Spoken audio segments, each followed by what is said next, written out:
again, hoping that maybe the time restraint will actually make a purposeful, shorter video on really important things and just getting closer to the point. I don't know how much time I have right now. Neither does anyone who's blind and carnal.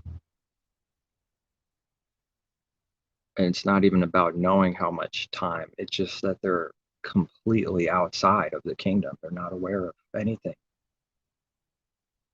And I always want to keep saying that this is who everyone is first. You know, this is already a belief about self, me, and others that have the same Messiah working in them, Father.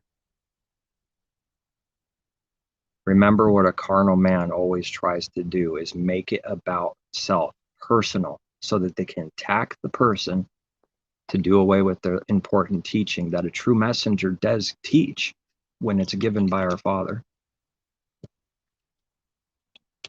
There's so much blinding and deception that we don't even know in the beginning before we even believe at all. We don't know anything, but that there's false prophets. It does mean that there's some true too, and every true believer is a true prophet because they're believing and understanding the things the Father is teaching them, which is true prophecy about people and what they are and what they do and what they will do and what they have done. Absolutely. See, it's not it's not an opinion or guessing game to what man has done, what they are doing, and what they will do.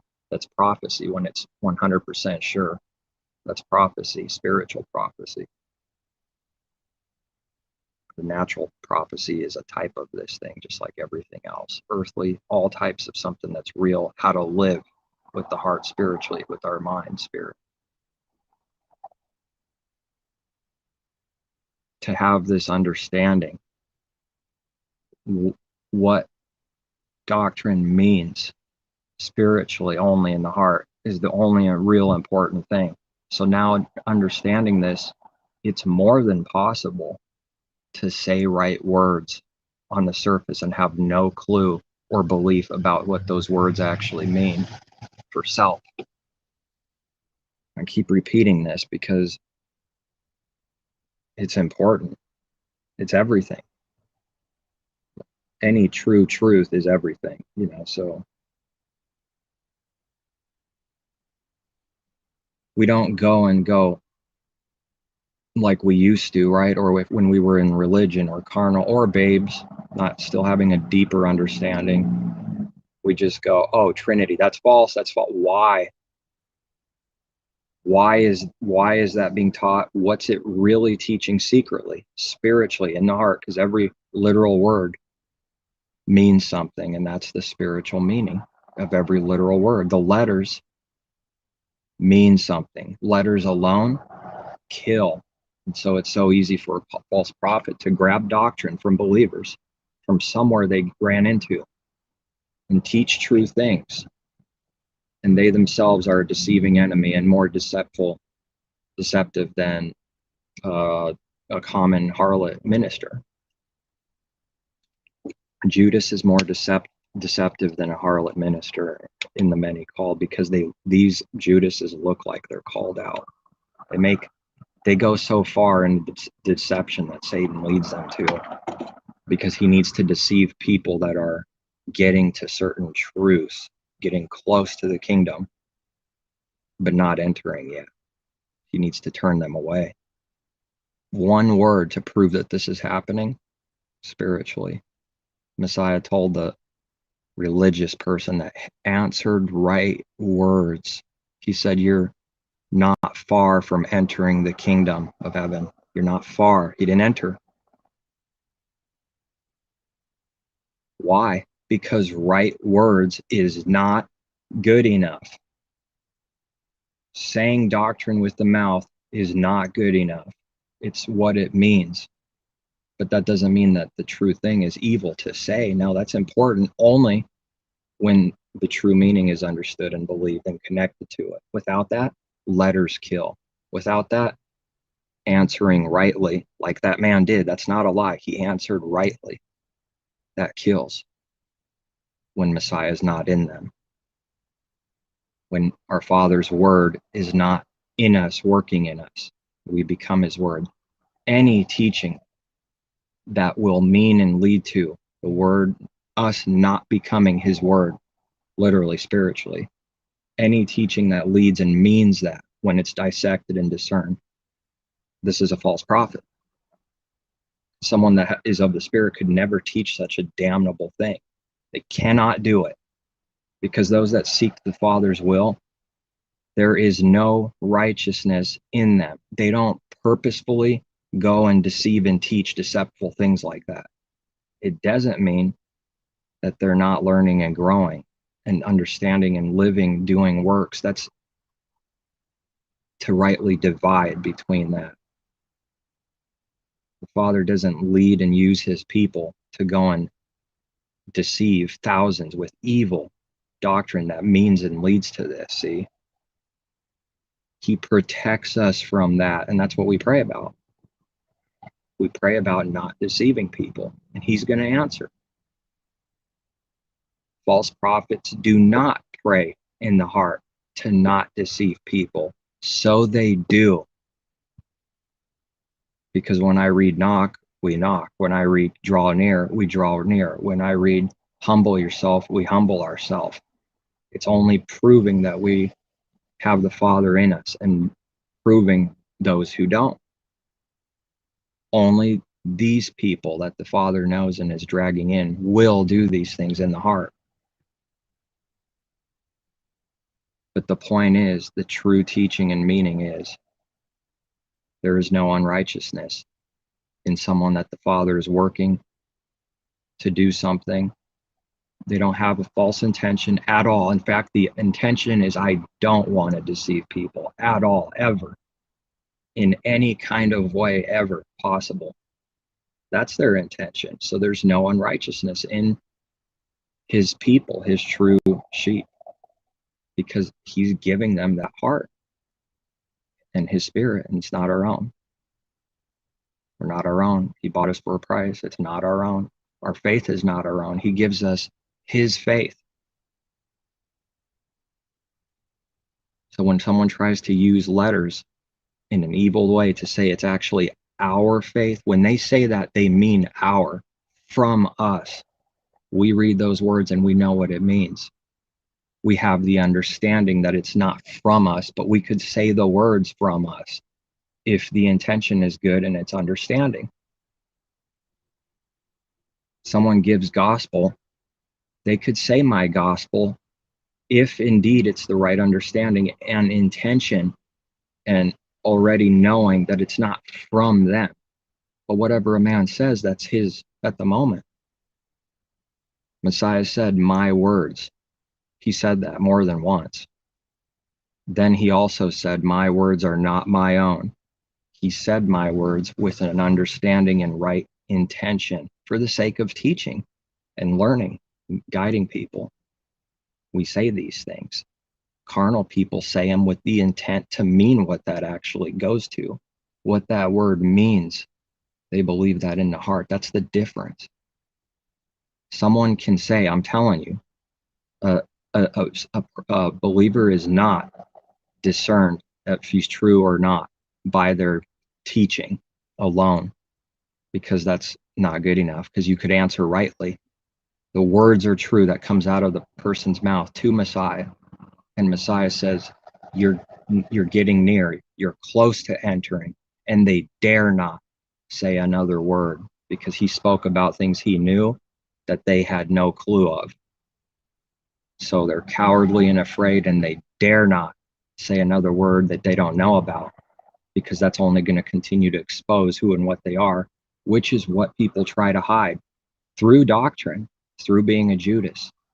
They use the doctrine not for truth to care about people, with the purposeful sincerity and love that the Father's giving them to do, with that intention only, but to hide who and what they are, and for self-benefit and gain. I just want whoever is listening comes across this to know that, to remind a light chastisement, hopefully, because I needed it. We always need it. That you will know them by their works, and that's it. Never forget it. We forget that. We go, this person said right words. He's a brother. No. Test the spirits, test everything. Pray to our Father. He's the only one that can test it through us. Or else they'll trap you and deceive you, and you're losing your crown. You will lose a real thing. Talking about real things, we don't lose something that is not true and is not coming. The goal is set before us, something like I read, like ahead, like this is what it's leading to. This is the goal. The law is the end of Messiah. It's leading to the end, the goal, the end of the law to Messiah. If it's not doing that, the teaching, if it means something other than that, it's a lie. You can say right words all day. I could say right words. By itself, it means nothing. You don't know them by their beliefs or doctrine. Where is that scripture? You only know them to know is knowledge. It's a real thing. It's not some word. It's not cute games. It's an actual understanding and knowledge of something, whatever the teaching is at the moment. To know something, someone, you will know them by their works, by what they actually do with the heart, the spirit, the spiritual things. And the doctrine will be discerned and connected with the truth. It will mean what those works are and they're doing, and they will line up. It will never be prideful, and it can't be prideful. It can't be, a truth can't be discerned as prideful because there's no pride in our Father's truth. There's no doctrine that means and leads to pride, but only selfless, only giving, only sacrificing, giving and willing to die, meaning not only don't you get anything back, some carnal worldly gain, you give without any expectation in the heart to receive back at all. This is a real thing, not trickery. People will say the right words, you're close to the kingdom, but their heart says something else. It keeps this in memory. It owes them something. It's a slave to them secretly. That's what he's testing, not anything else. So the words are only important when they're lining up with the true meaning. And the doctrine is important because of what it means, whether evil or good. And that's it. Right words, you're close to entering the kingdom, not good enough. Lining up with every other truth and spiritual thing. His commandments. Only on the outside as a shell.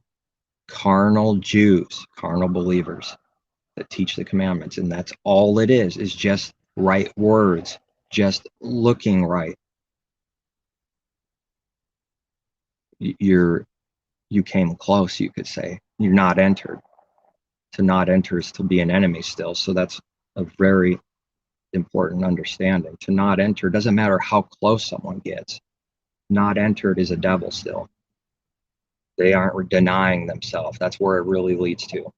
If someone's not entering the kingdom now, they have not denied themselves with their heart yet.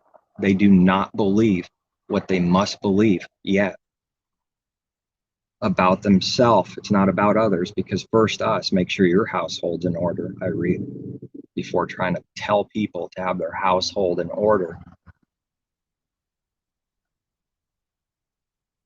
For every single thing, hypocrisy is always staring back at us to not be that.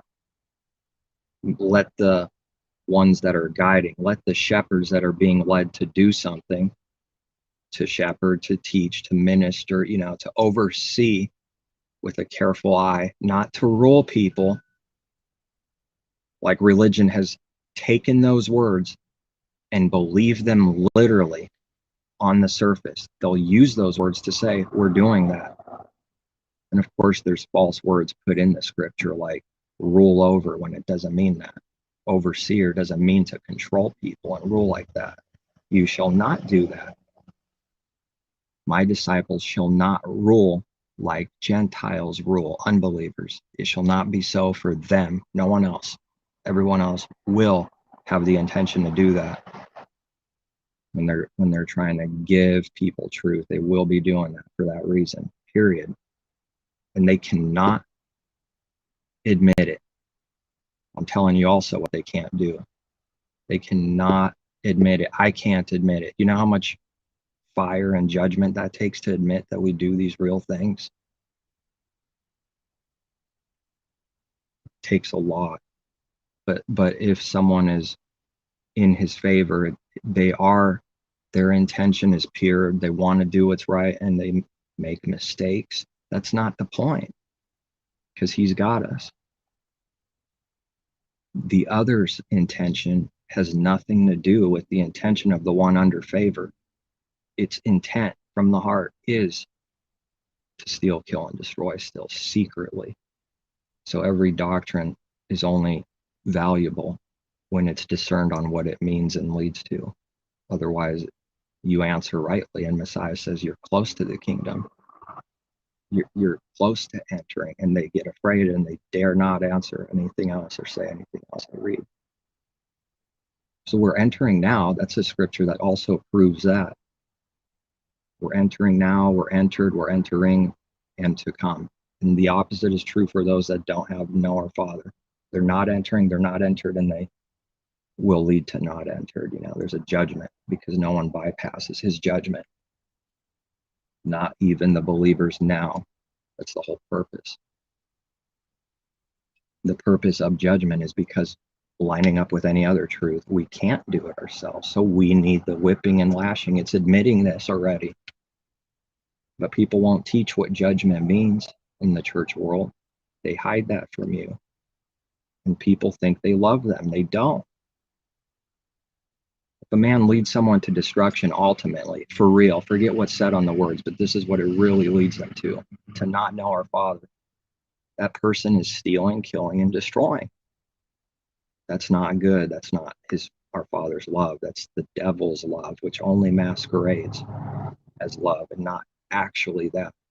The devil's wisdom only masquerades, tries to, but it's foolishness to our Creator. For the knowledge, the false knowledge, so-called, the devil gives everyone a want for some kind of knowledge of, that comes from us, that we created. We're prideful. We did it all. And the goal is to chase that knowledge. Whereas the intention for follower of the Lamb is we need that knowledge so we can do it, the works. And that's their intention. If the intention's just, I want knowledge, it's the devil's knowledge already. The pride of the three things with Eve, and I think it's said somewhere in the New Testament, the lust of the eyes, the lust of flesh, pride of life, and that knowledge is pride. It looks good to eat. It is good for the flesh to eat. And then it's one to make one wise, knowledge. A prideful, wrong way of knowledge to make one wise. That's what Eve got seduced, tricked, and then hands it over to Adam. And I don't know of much harder words than saying that every woman that's carnal, nothing else, not a true follower of Messiah, will just already be that. It's already who and what it is. It's not chasing our Father, it's chasing the false knowledge of the devil. Adam is doing the same, but I'm getting a different weakness here with Genesis, where every man is easily seduced and mastered by a woman. And it's not about the woman, it's the sin. They become a slave to that sin that the woman is handing over. No man can overcome this without our Father. It's everyone. There's no pointing fingers. It's everyone. Before a man is a real man, which our Father creates and makes new, starting now. And a woman is a real woman that he creates and makes new, starting now. They are the old thing first, which is not a real man. It's the devil's definition of a buff, strong man. The weak are strong. is spiritually strong. Weak in the flesh, that's what's actually strong. The carnal mind, spiritually strong, is garbage to them because they don't know what it is, see it means, and it attacks who and what they are. So then physically strong is their understanding, just in a brute beast kind of way, you know.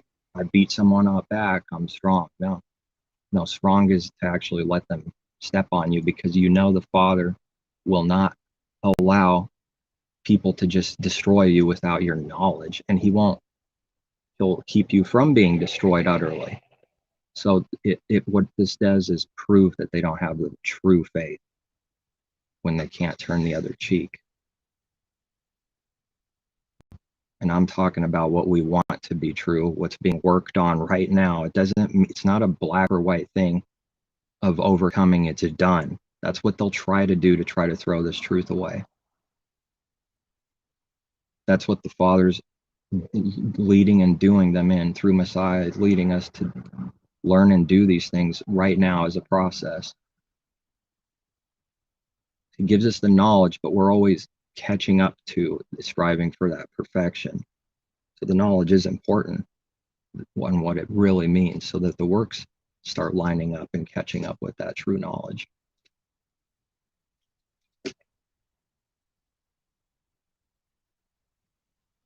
So Ecclesiastes, another witness of this thing in Genesis, is that he hands the man, a sinner,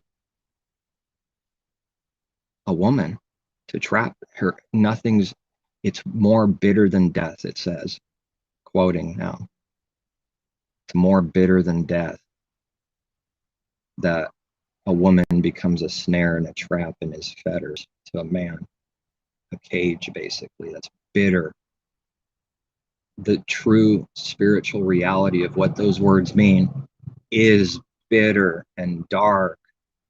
That's why we need him to overcome, because we start seeing this in people, and it's like you turn pale-faced and about yourself. And John goes, no, this can't be. What is going on? I'm seeing too much. Stop it. Stop it. And Daniel's getting sick. A part of him wants to see more because he can't believe his eyes. And this is connected to marveling and wondering after the beast, which is connected to self being a beast. Because day 6, they're one with rule over the animals, have dominion over them. And Adam couldn't do it. So to not have dominion over means we're one with them. We are them. Spiritually, that same destructive, brute, instinctly, no connection to our Creator in his way. It's just the perfect opposite. That's what a carnal man is, a brute beast. Jude, brute beast, with their purpose to be trapped, caught, and destroyed. Hard words, because every brute beast that continues to be a brute beast in our life is being trapped, caught, and destroyed. Hard words. And we know what this destruction will lead to, but nevertheless, it's destroying people. When we really start seeing these things, proverb, psalm, his word, all of it starts coming alive. Until then, the wicked trapped in a snare, the wicked this, the wicked that. Someone could read that, it means nothing to them. They need to see someone being tortured, thrown in a physical prison and whipped. And we don't see that left and right, so his word looks stupid. But deep down inside, a carnal man wants that to be true, those words to be true. Like literally, which leads to a false everything. False judgment, unrighteous judgment, evil, vengeance, pride. But spiritually, these things are already true. That's why we have to understand them, so we're not jealous of those that are laughing till their stomach hurts. They're laughing that hard because they're in destruction, because they're so scared and worried and cowardly. The true spiritual condition of the man, they need to laugh that hard. Scriptures teach it. His word teaches it. He teaches it. It's not, don't take this so literally like it's about a specific topic to laugh about. Just who and what the carnal man is destruction.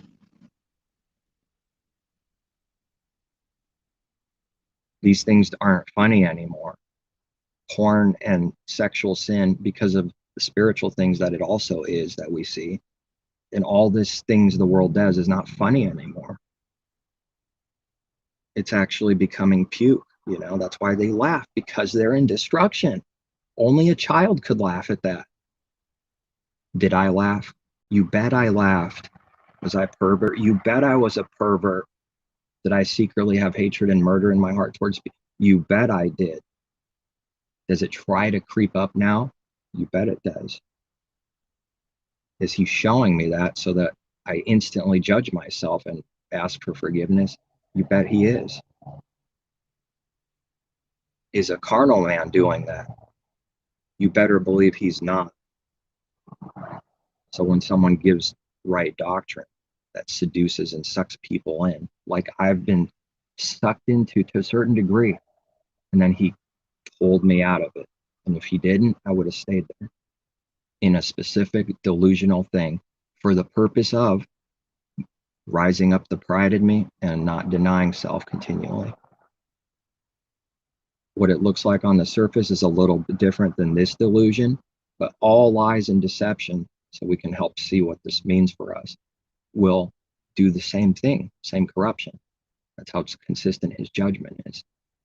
This one that looks over here a little bit different, pride, lack of denial of self, not trusting in our Father actually, not needing him actually, it will lead to all those things also spiritually in the dark, in the hidden places in our heart.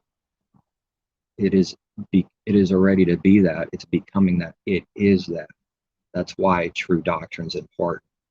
Not because of the words on the surface, because when that's our understanding, it might look crazy that a follower of Messiah is concerned with, and maybe even getting a little angry because of what's going on.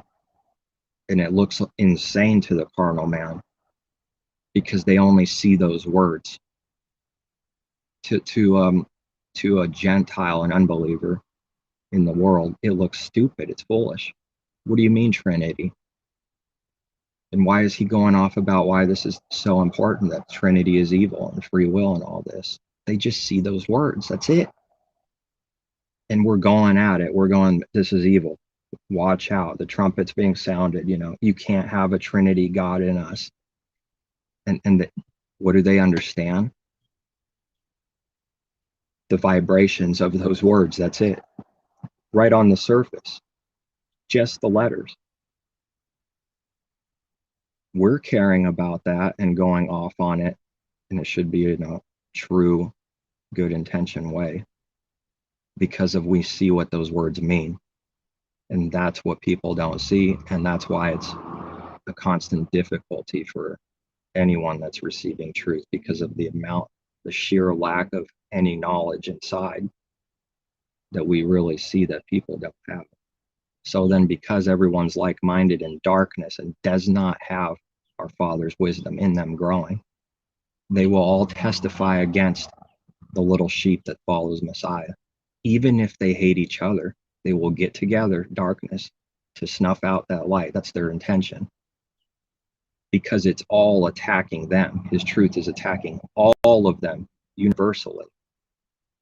And then they grab each other in secret meetings, and they do this in their heart or even literally to go and try to snuff that person out. It's so crazy that he blinds them from even realizing that they're grouping up together to go and destroy someone for doing good works.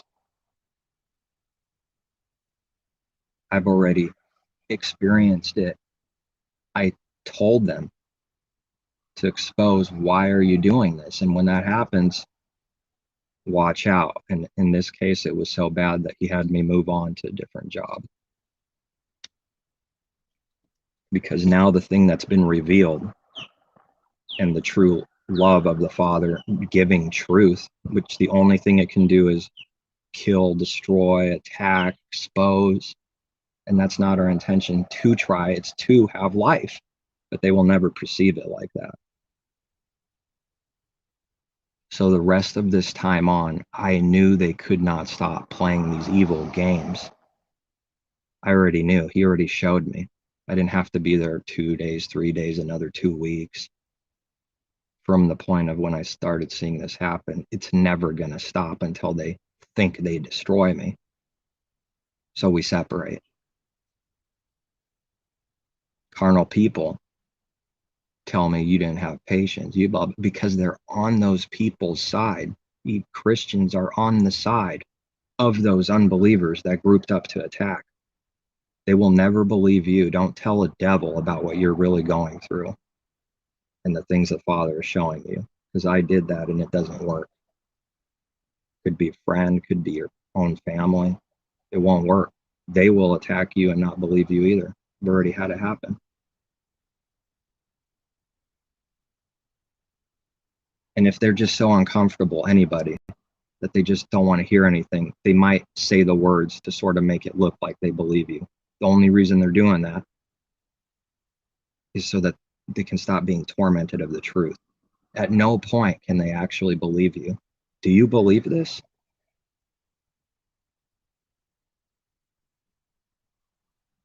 I do. And Messiah asked the woman, do you believe this? She said yes. The real answer was she didn't believe this yet. No, Father was not in her.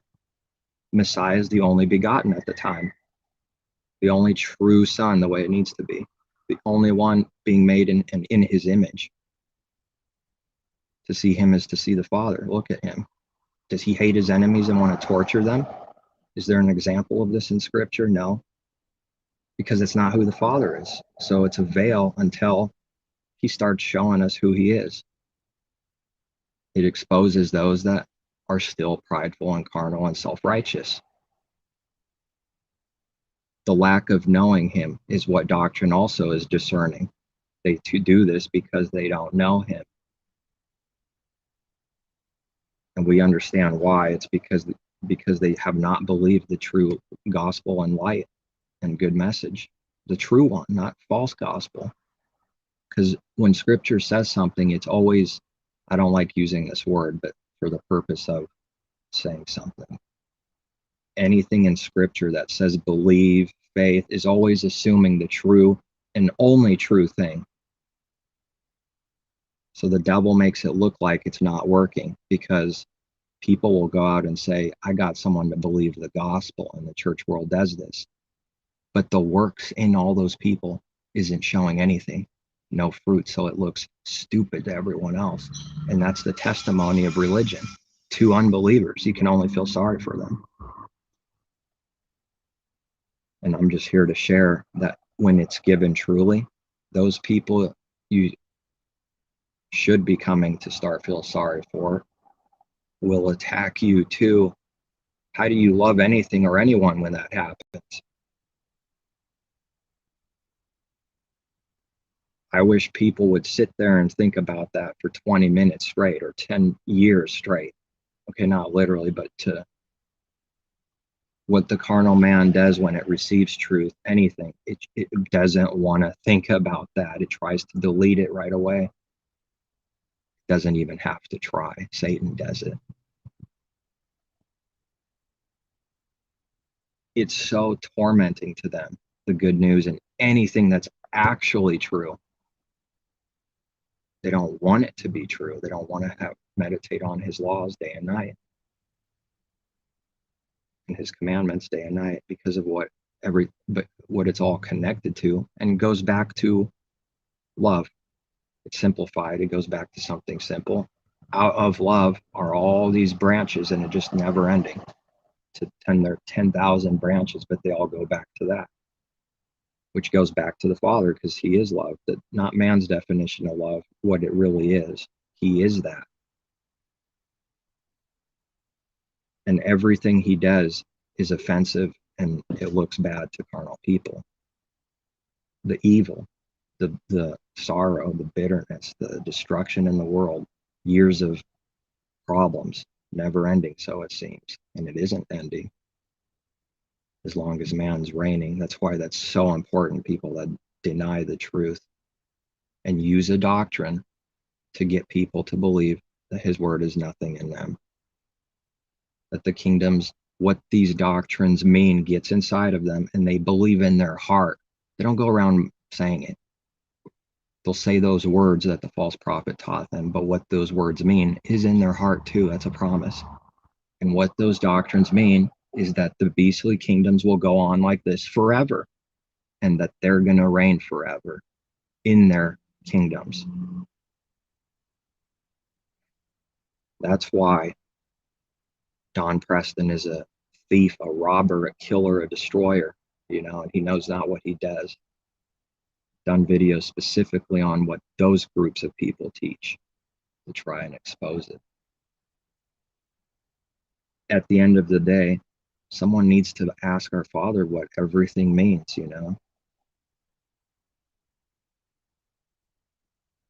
But I know it's not in vain, because he's teaching me it's not in vain.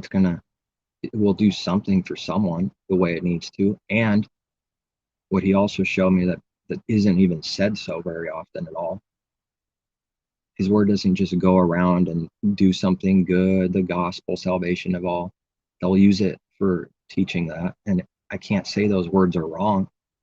But what his word is also doing is pushing and driving everyone that's false away. When we understand that that is its purpose also, we could see how much more work it's actually doing. It must drive the enemy away. I just know that's the result of that, but I don't go in my mind, today I'm driving the enemy away. It's never that intention. I just know that's what it must do. I know that whoever is ultimately going to be false and they won't believe because the Father ultimately didn't drag them in and choose them. I know that they must, whoever that is, go away. And I pray not for them. And what does that make me? Looks like makes me evil. Here's what happens when we don't do what Messiah did and says to do. Being an example of, I pray not for the world, but only those the Father gives me. Let's imply and move on. Exposing someone saying that's evil and continue their truth and logic with the words they use.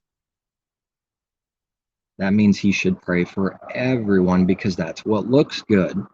Here's what it really means and why it's damnable. He prays that the evil becomes one with the good and there's no difference. Someone will say the simple words, say that's evil.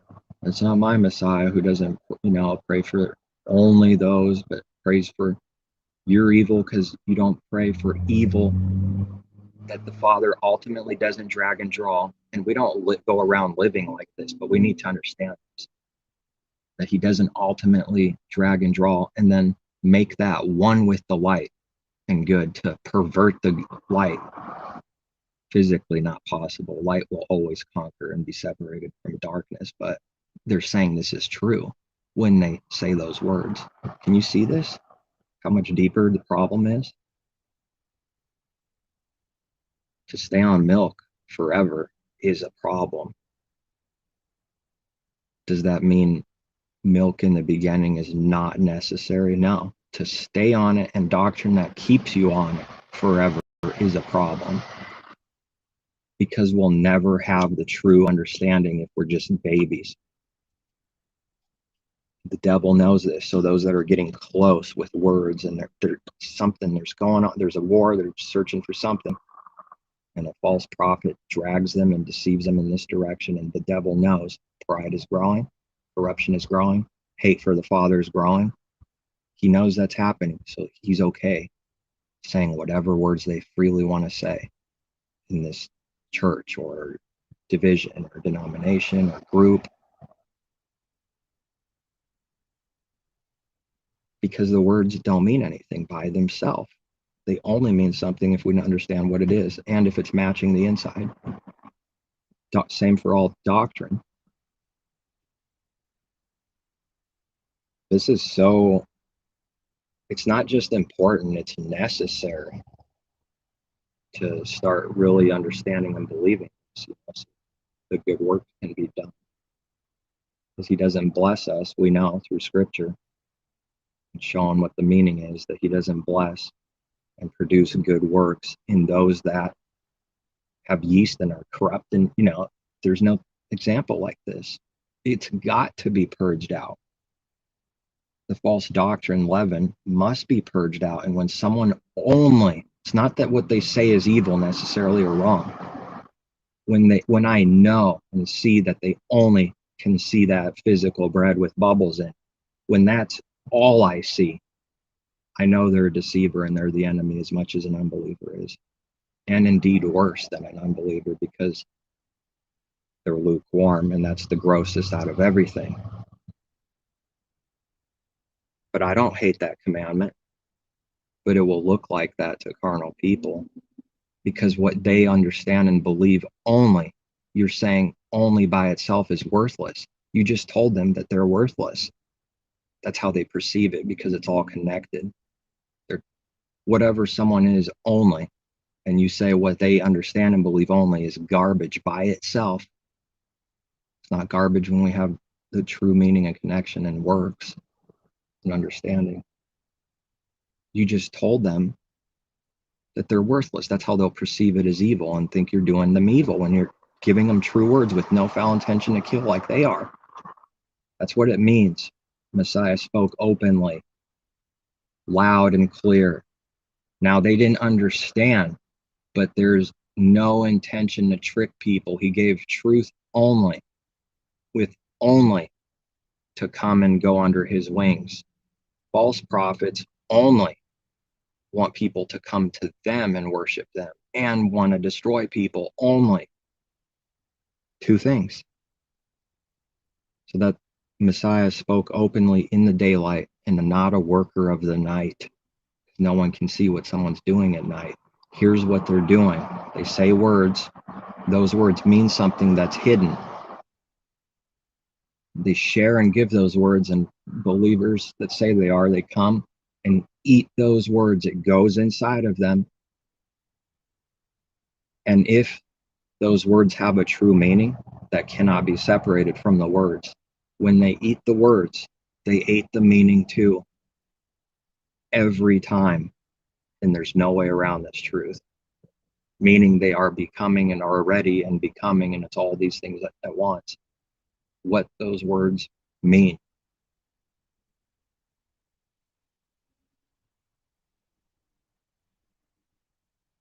This probably sounds confusing. I don't think it's confusing to people that are receiving understanding. But it is confusing to someone carnal that's passing by, It's foolishness. Because we're talking about things they can't see. Could you see why it's foolishness to them? Every word has a meaning and value and purpose and is not in vain. When the Father says it's foolishness to the Gentiles, through his word, that's how all his word came from him. Putting man aside as they're the true messengers, but it came from him.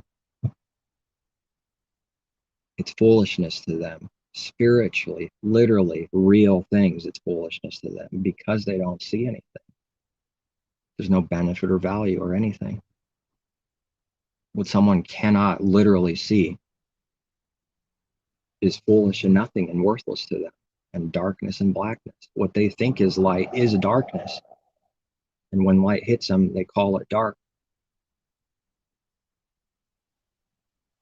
Now, the pride, this is what it is. Pride is so high in people that they will not, cannot admit that they don't know something. They're trying to hide that from you at all times. When you see this in someone,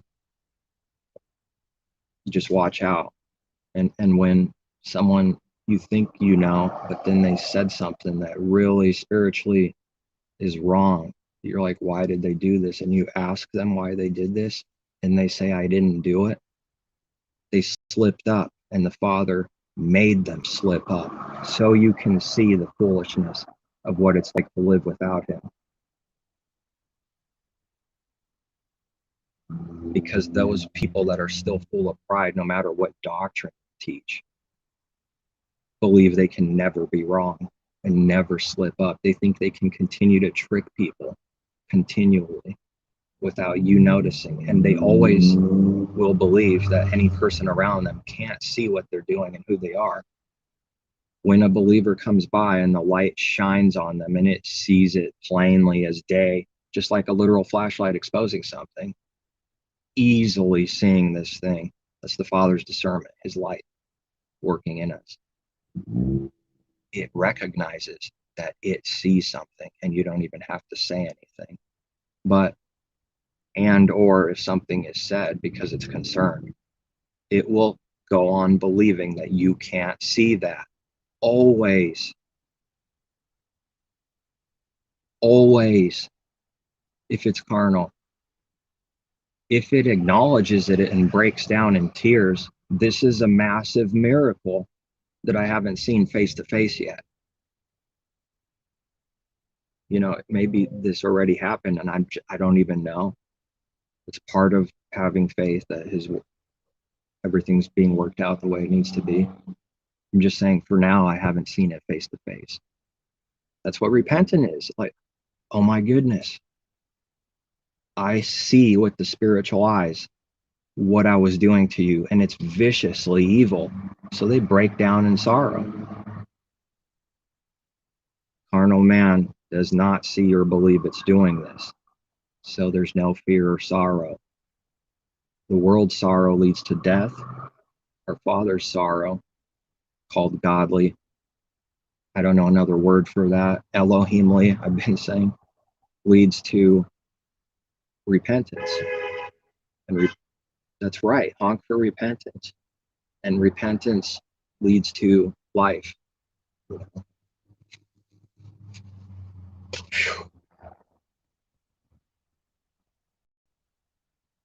When you start finding out people don't care, don't have a heart for our Creator and his good works for us to do, created in Messiah, Yahushua, to do good works.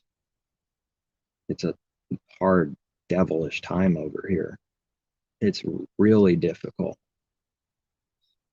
It's so bad and difficult that it's a miracle that we're actually even still alive and going on, because he gives us power and life so that it's not what it would be if we were still carnal.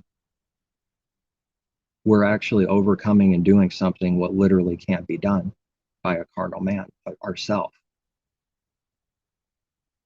It's difficult, and he gives us power. It's difficult, more power, more understanding, bearing more things, more and more, a little bit more. Never too much comes from him, but it will come.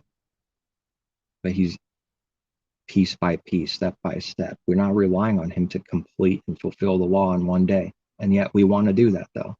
We're sad when we don't. We're sad when we make mistakes. And we even have understanding given so abundantly that we need to be somewhere we know we need to be. And it's just like,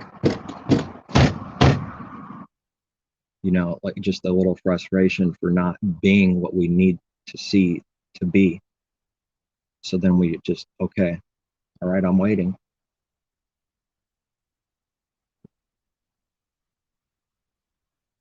Physical picture, natural earthly picture to prove this is true. It doesn't contradict it. A kid doesn't know where he's going. A kid doesn't know direction. 7 years old, walking around, doesn't know the streets, doesn't know anything. It thinks it knows, it wants to know, but what happens is it doesn't really know.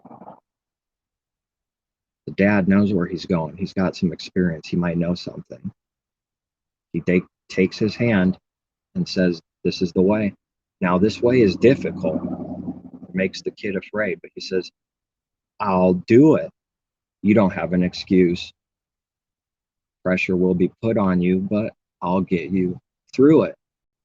Carnal man doesn't believe this. It doesn't want this from the heart. It doesn't believe this, cannot do this. Neither can we. That's the point. But it doesn't admit at any point that it cannot do this. It goes around spinning in circles, saying, I don't think I know everything, as I've heard kids say. You know, I don't know everything, but it's cute. We know what they know, not what they do. And I'm not making fun of them with an evil intention to kill the kid. They're so prideful and think they know, they want to know, they want to do it themselves. We could do it. We could do it. That's what carnal people are. And that could be a 70-year-old. It doesn't matter. Concerning this growth that's growing, maturing, has nothing to do with the physical person, the person himself. It could be 50, it could be 70, it could be 80, and it's a kid still. It's a lost kid. At no point does the father lead them in the direction, They don't want it. It's true. It's always true. They don't want it. Nobody wants it. Every false doctrine will go back to the spiritual thing of not denying self. So what people need to do is pray for discernment. If you don't know someone, you need to ask our Father for discernment. And if we don't know something, what it means, we ask what it means and what it leads to. Why is this person doing this right now? Why? Then the antennas come out, it discerns it, and it goes, oh no, great. This is why he's doing it. You could say why he's doing it. They'll never admit it. What, a kid's going to admit what they do? I didn't do it. Our Father's not stupid. We're not going to be able to make him stupid. When I say that, even carnal people know that's true, you see. Even carnal people on some level know that kids have this in them and they don't want to admit anything. They need judgment. They need spanking. It's already given. It's a kid that doesn't know anything. Pride will get people to never acknowledge and deny themselves. This is what humanity is already. Let it go. That's what we want people to do. But they'll think you're doing evil by saying this is everyone. They don't understand what it means when you say this is everyone. It's not about you. We're not attacking you and want you dead. You say we do that daily, accusing the brethren of doing that, what they themselves do every day.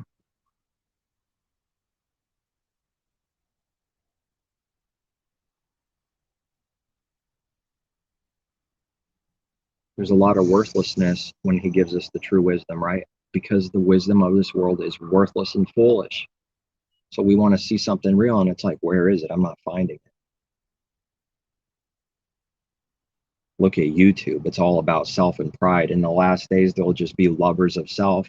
Love grows cold. There's no real anything. We're seeing the spiritual thing that mankind is. And we're not discerning only the outside, because that is only like, okay, hold up the outside. Okay, benefit of the doubt, but it must be tested still. It will never believe what it sees on the outside automatically. A believer cannot do that. It will make us look evil because we'll never believe truly what someone says they are or what they teach or anything about them until that discernment comes in, because they're watching and rightly judging, discerning between good and evil. That's evil to a carnal man, to do this righteous thing, good works that he's giving us to do. There's no other way. That's what they don't understand. The only way they call evil, because they love the beastly kingdoms in the world and everything in it.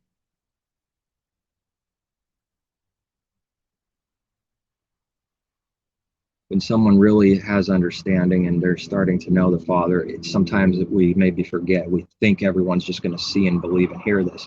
No, we must see the result of many walking away. It will be hard to even believe because we start forgetting how carnal we were, because he's literally destroying that. We're not doing that. So for so long, we forget what a carnal man might be sometimes. It's not that we don't make these bloopers, these things. There's no intention continually at any point. It's always wanting to do what's right, but it doesn't mean it never makes mistakes. but it's so far gone after years of actually being in that darkness that it could be overzealous. It could be confused in the beginning, because it needs to learn more. It thinks people will want to know and hear and listen, and then we find out they don't want to hear or listen, or they want to shut you up, and you go, why did they do that to me? And we don't know. So time goes by and he starts showing us more. If he showed us all at once what we need to know at the end of the race, can you imagine what that would look like? I don't even know. It would be monstrously evil and unbearable from our eyes perspective.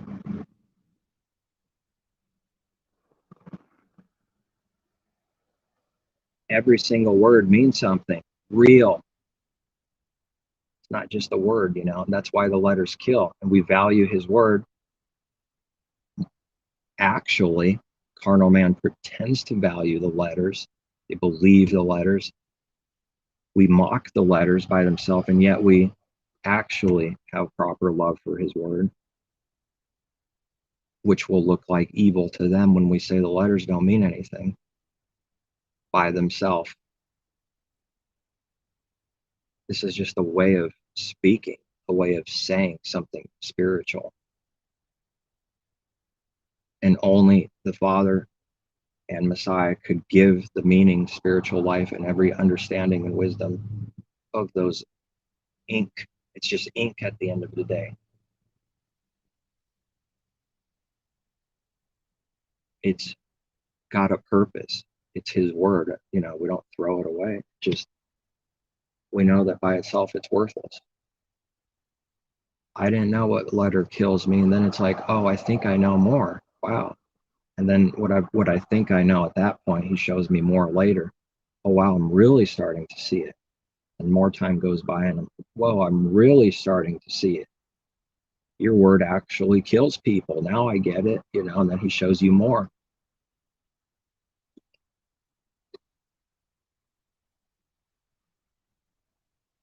Your law, your words, your everything kills people all by itself, and people think in that they have eternal life.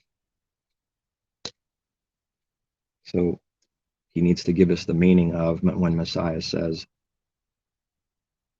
you think you have eternal life in the scriptures, in those words, to religious people. Important who he's talking to too. But they all point towards me. Moses wrote of me. Few words, kind of weird, doesn't really, the words themselves, what does that mean? And nothing. Until he starts showing us what that means. When pointing towards me means nothing to us until he gets us the meaning for us to understand what it means. Then it means something. All the things that his word represents in and through Messiah, it's big. It's a huge picture spiritually. When he simply says, point towards me, we see something else when we read that, or we will see something else. I'm just compared to someone that doesn't believe yet. They just see, all right, now what was I listening to? What TV show was I listening to? It means nothing. It's just shallow. It just, the wicked are chaff and they're blown by the wind and they're dust. Those words start meaning something too. I'm saying every word is true, and he's showing me that the wicked don't stand, that they are trapped. They're literally in a cage and trapped. They think they're mocking him and they're being destroyed, and they can't admit they're destroyed. They're shaking the fist, like Revelation paints the true spiritual picture. And it's a little hot right now, and I'm sweating a little bit, but the sun, the heat of the sun burns them, and they blaspheme him. They think he's hard. They think he won't give a cloud to cool down a little bit. No, because you think like this, here it is. You think I'm hot like this in an evil way and make you die in the desert? That's my intention. So you will die in the desert. Here's the sun. Turn it up to 10,000. The sweat starts coming. He is evil because I'm actually sweating. Turn it up to 20,000. He's really evil. I hate him. Turn it up to 40,000. And he loses his mind. Last but not least, destroy him.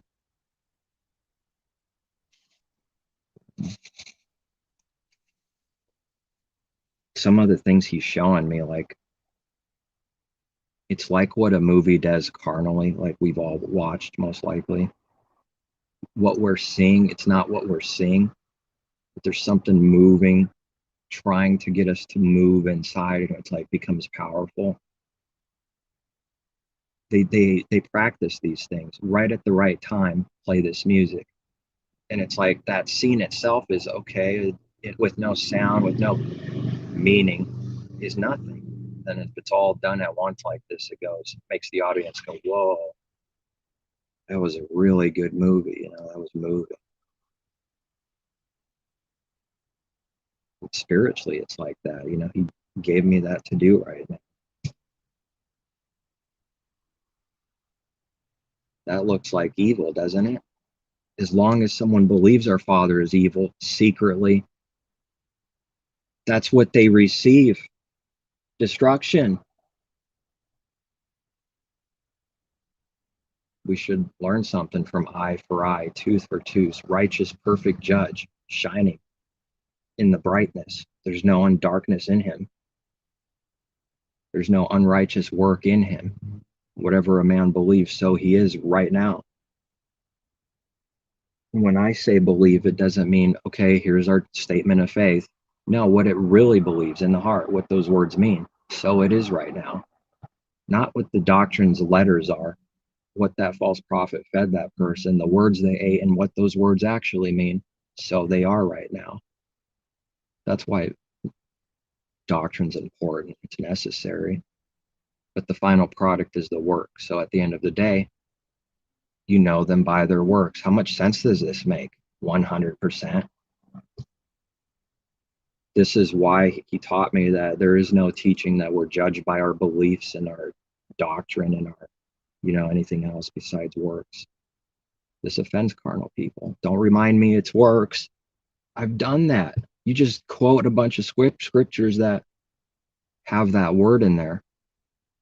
And it looked like they cared about that. And then I'm going, what on earth? They hate it.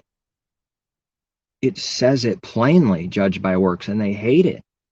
And then they try to go around the problem and say, you're doing this because of this,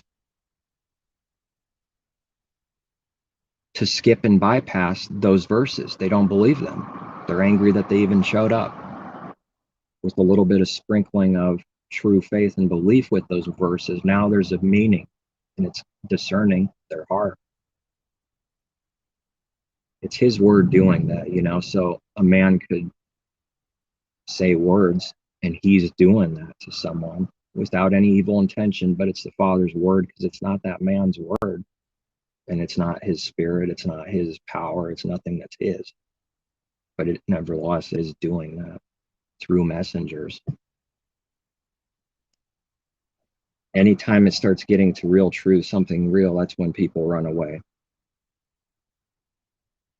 But there are false reasons people run away, like one division over another. Something about that carnal thing bothers them that they don't believe, so they find a different church. It looks like they care when they do this.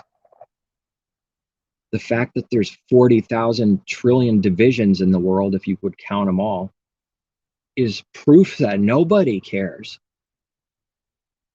I don't know how else to say it, man. The works prove it. But they think they're proving they care, because they go, I don't know, what's an example? Once saved, always saved, Trinity, something. And they go away and go into their own division, and it looks like they care. But the other person is against them, and 10,000 against it, and it against 10,000. That's what they can't see. All claiming to believe in Messiah.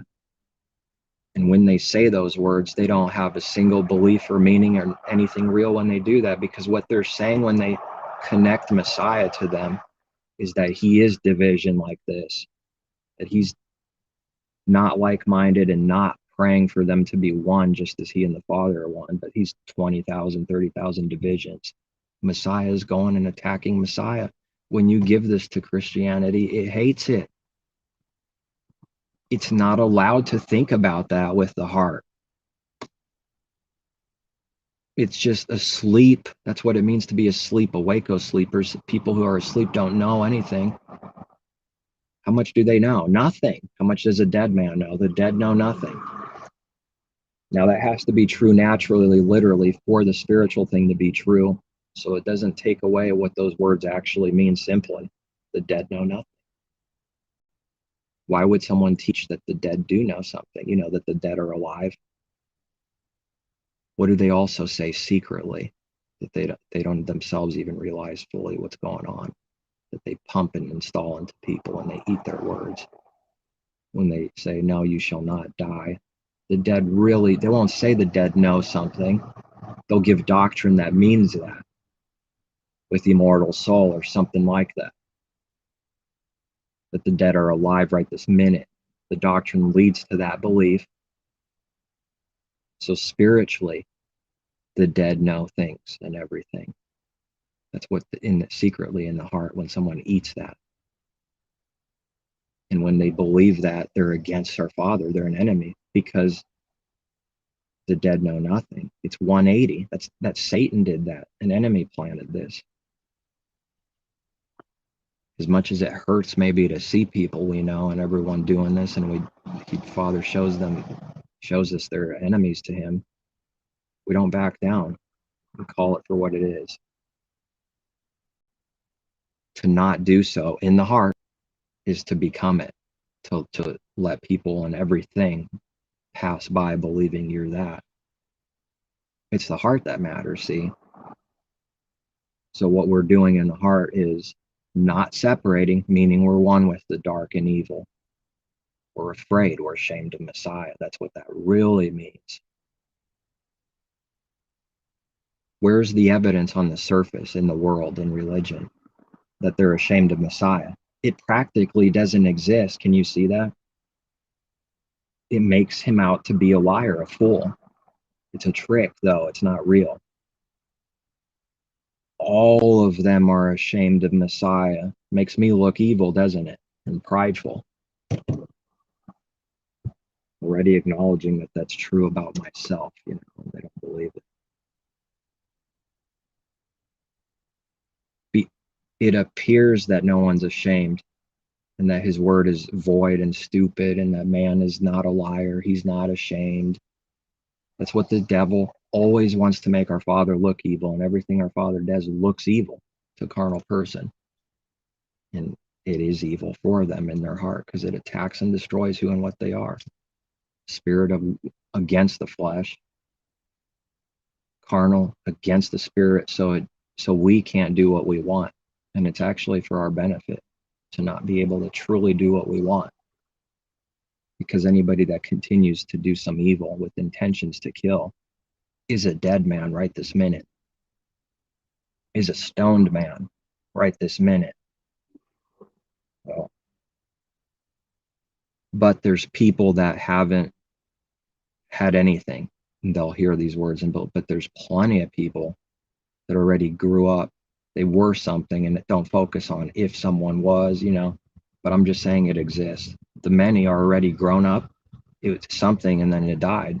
If that happened, they're spiritually stoned to death. They will not believe.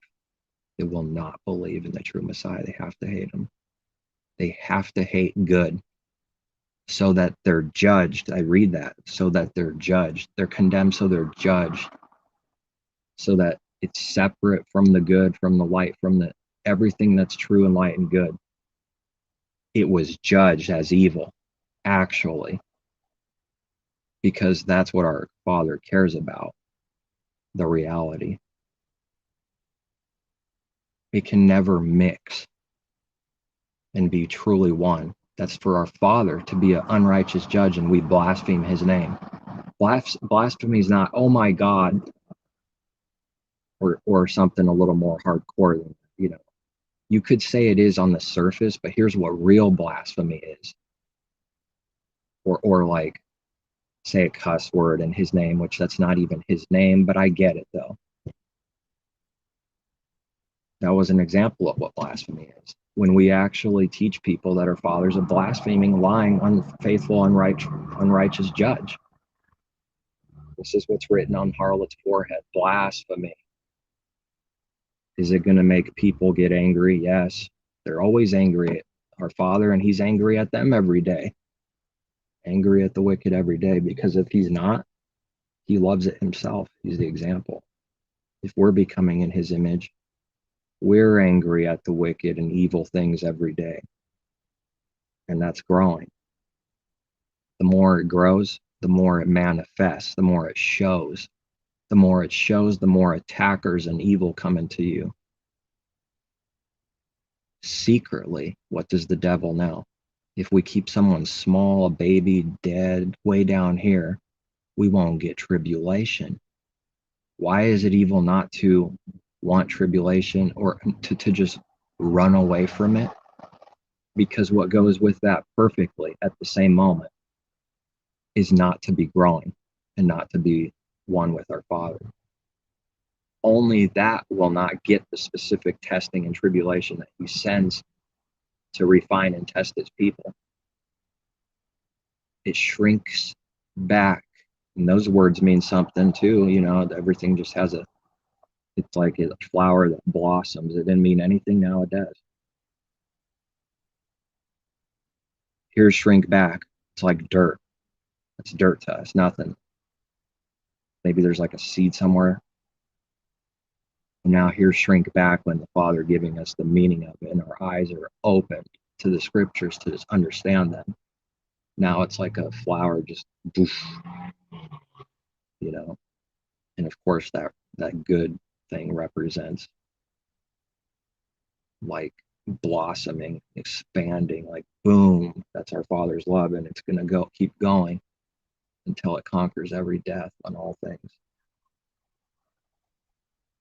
When someone really has the understanding of whatever the Father's giving them, they don't need books to prove the salvation of all. But I won't automatically judge someone just by that alone, and you shouldn't either, because it might be that they're still babies, but they might grow up.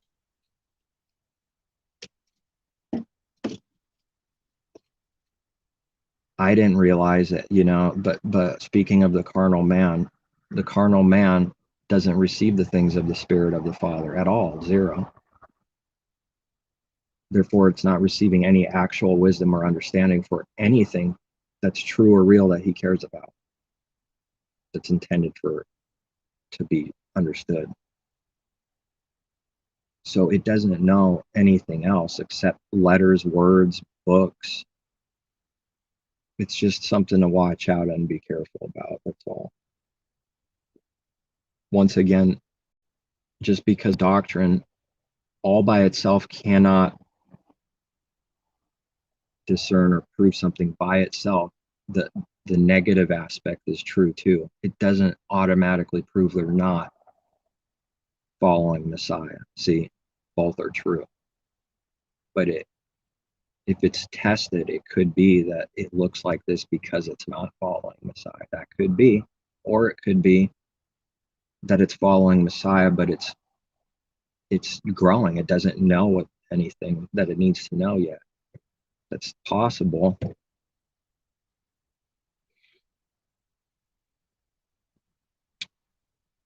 When I say Christianity has no idea what it is to be born again, I mean it with my heart. They don't have a clue, and I didn't either.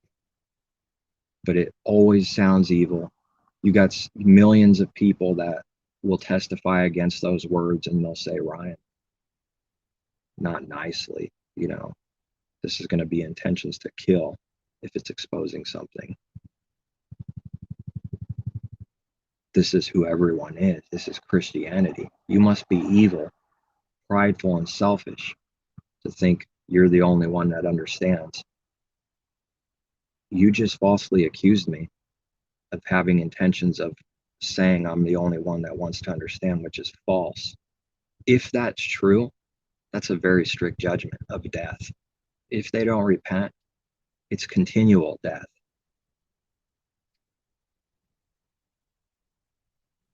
A lot to be careful about then. A lot to be careful about. Judge with righteous judgment, slow to speak, fast to hear. Well, people will use that in carnal ways. They're not seeing the actual real thing of what that means. The real thing could be that no words are said at all. What's going on in our mind and heart?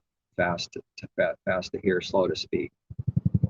It doesn't even have to be literal words that come out of the mouth. They don't know our Father, and they grossly underestimate his power.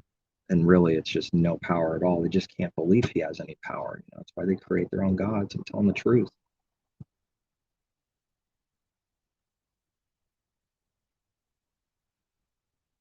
He showed me these things. I didn't read them in a book, I don't do that anymore. Like, it's so rare that I'll maybe check something, but I'm not going to go and like do that like I used to. That's not happening anymore. And it doesn't mean that I don't hear people or listen. It just, I'm not doing what I used to do because I know it's no good. Ultimately, there's a better thing. There's the true thing. There's actual power, understanding, wisdom that he gives. Why would I want something else when that's available? Why would I want to go down the mountain drooling after somebody's book when you're at the top with the Father and he's speaking right to you? It's a trick. I'm talking about intent. That's the many that do that. That's their intention. Do. That's what it is. That do that. Once again, it could be that there's a one person that's coming out of her and it still looks like that for now. But for the vast majority and for anyone that's carnal, their heart relies on these things because it doesn't know anything real yet. It doesn't believe in the salvation of all for real with a real heart yet, and doesn't have any other way to understand it or say it except for what someone else already wrote, which that person got from another minister or another book. It's a chain of slavery. Be careful, son, not to get into all these too many books or whatever. He's not talking about his own word like I've been told that means. To be careful for his own word. Don't get too much of that in us. Christian doctrine, belief. Like, wow, I can't believe you're saying this. Wow, like it's a real genuine wow. I can't believe it. That's what it, Daniel, John, we're going to do those things because we actually care and can't believe it. It's that bad because we care now. We didn't care before. Someone says that to us carnal or with religion with them, one with the flesh and the harlot, nothing. No, wow, just, yeah, good wisdom. Or like, yeah, I don't know, maybe that's true. No, we're going, wow, because we know that's evil. We're going, wow, because we know why they say it. We're going, wow, because we see how much they hate the Creator and Messiah and then his people, because they're all being made one. To hate one is to hate all. To hate one, to hate all is to hate one. To hate all that's truth is to hate the one thing. This is why they have to teach some carnal, pagan, evil Trinity God and explain it with drawing triangles and is God and is God and is not God and is this. It's evil because of why he showed me it's evil, not because of what anyone says, not because of what I say, because of what he showed me why that's evil, why they do that with the intent to kill, steal, and destroy and control people and use them for their own gain.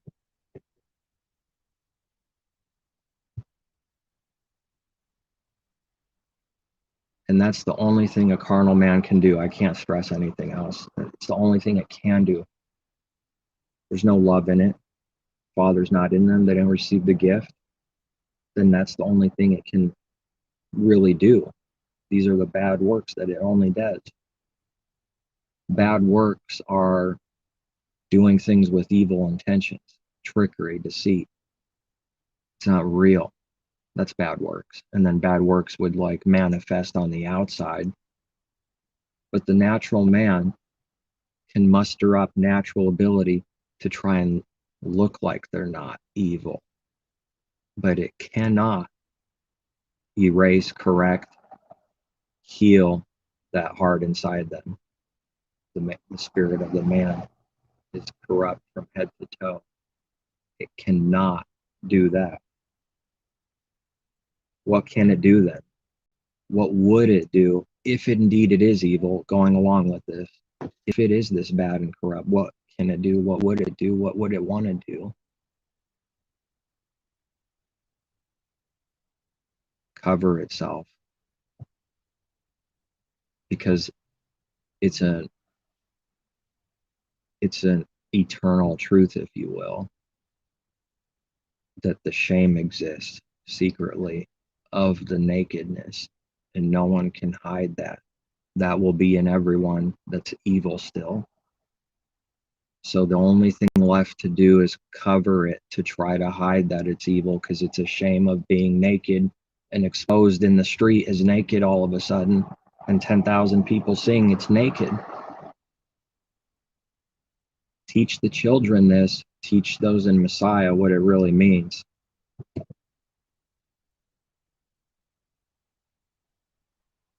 There's a little more meaning to naked I came, naked I go.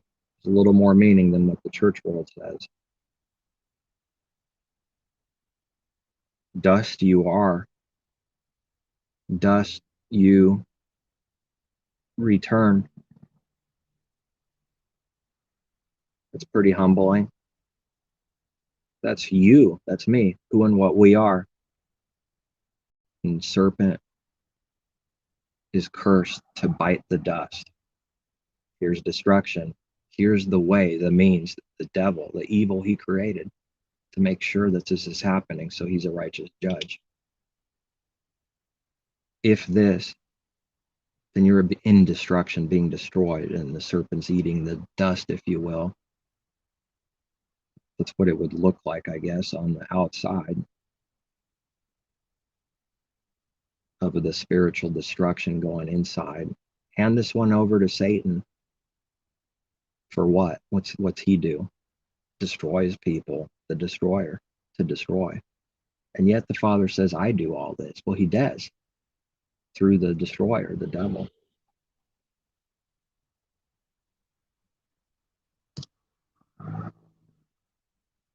There's a rightful dividing there, where he doesn't tempt us himself. The Father doesn't do this himself, because there's no darkness in him. He doesn't want us to be evil or try to like get us, like that's some carnal, stupid, evil thing. That's not him. So what he does do is, through the darkness, through the evil, use it for his purpose. So when someone says he didn't create evil, the spiritual mind is exploding. It's going, okay, run away. This is a stranger. Run. Because if you don't run away and go away, which is the very thing they'll say you're a coward for and evil and you hate them, then the real reason you're running is because you know you can't be one with it. Because that's what they are still. You already acknowledge and confirm and know and believe that light can't be darkness at the same time. It has to go away.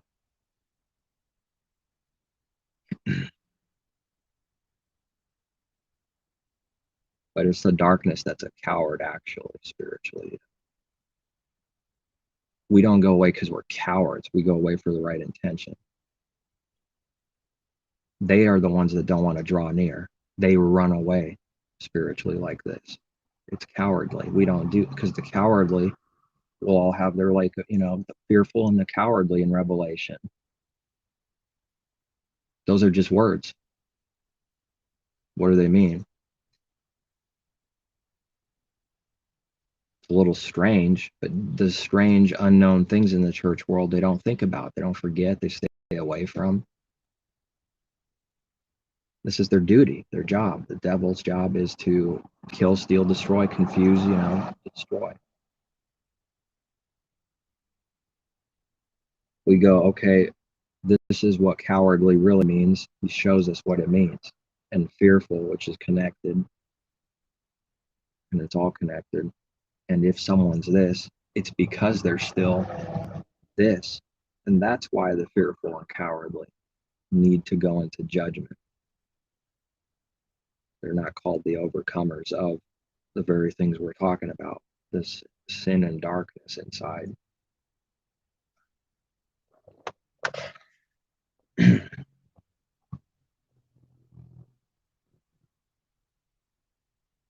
It's a masquerade. It comes back to masquerading.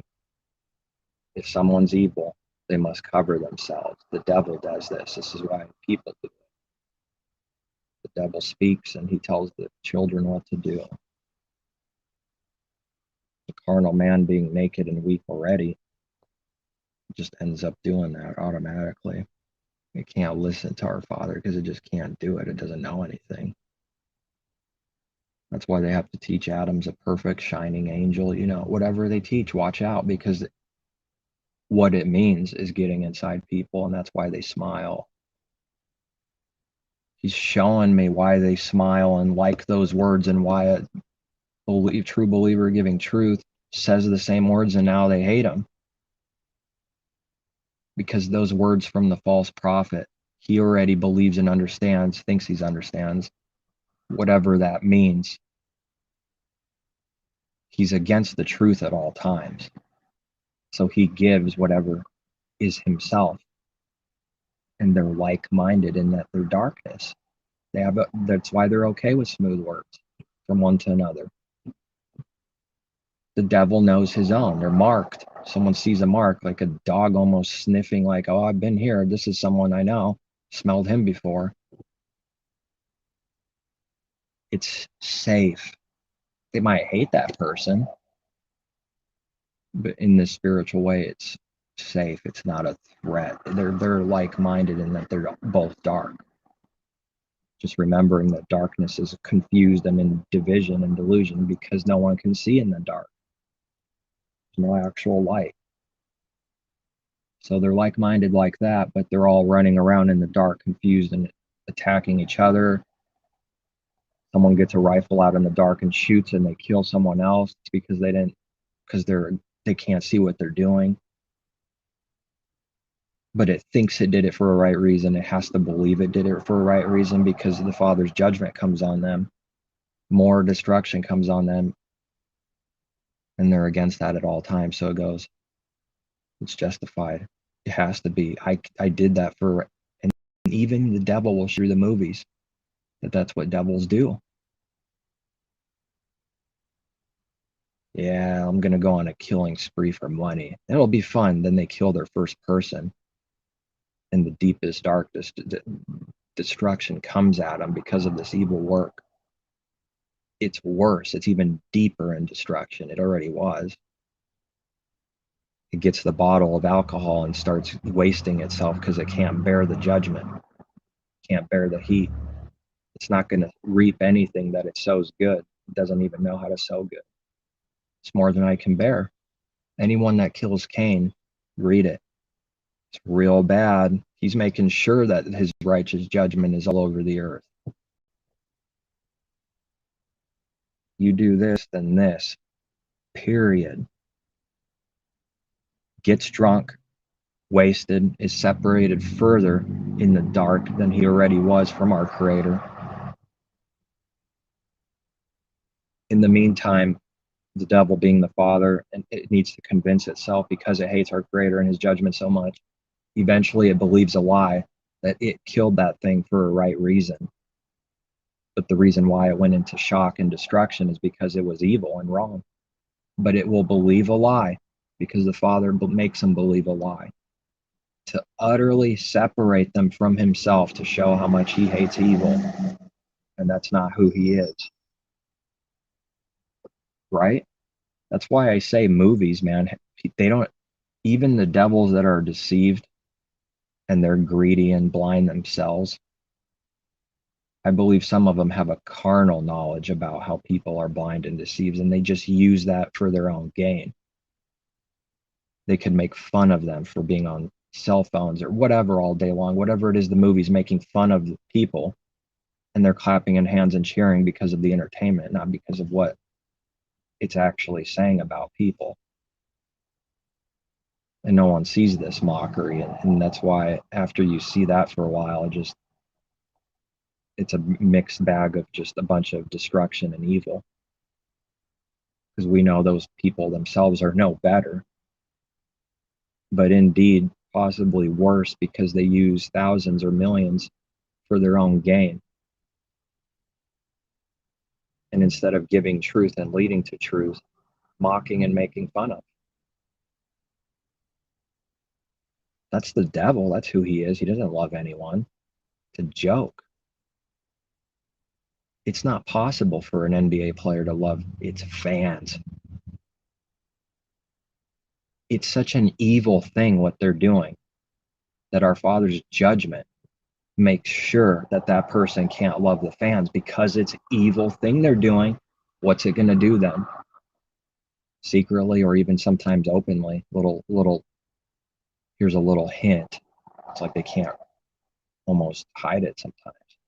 It's going to mock it and hate it, because those things are cheering on for evil. And it itself doesn't really understand, but it's wrong. Something's wrong about it. Something's evil. So the devil like mocks his own people for even believing that. And it's like, gotcha, you guys are idiots.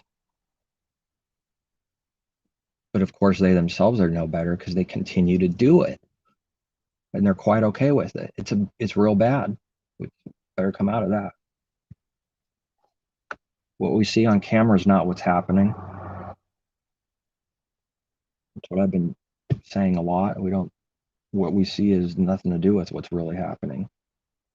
These are the lying wonders constantly happening. We see all these crowds breaking the commandments. We see don't have idols, worshiping gods, all this. We see them doing that. It's like, here it is. Look, this is what they're doing. We're going, man, this is bad. They got to stop. And these deceivers are even worse. They're happy to do this. And we have to accept that we just aren't going to change the world like that with our own. It's a humbling experience. That's not our purpose. We're not going to do that. We're just doing whatever he's telling us to do. The devil will trick people and say, we're building a kingdom to expose the trolls and get rid of everyone. I'm God. I'm the Messiah. I'm Jesus. More of that's popping up, but it always existed. It will look good, and those that expose that are going to look evil, and they are confident in their own mask and under their own skin. They think that they are delusionally confident in their own mask, that the mask works, that what they do looks good, and that's their only understanding, remember. So when someone exposes it, why? Because of what it means. Building a kingdom, becoming a king, breaking all kinds of commandments and everything Messiah taught. They don't see that. They only see that it looks good, and what that person is doing is attacking what looks good, therefore they're evil, and they'll say that.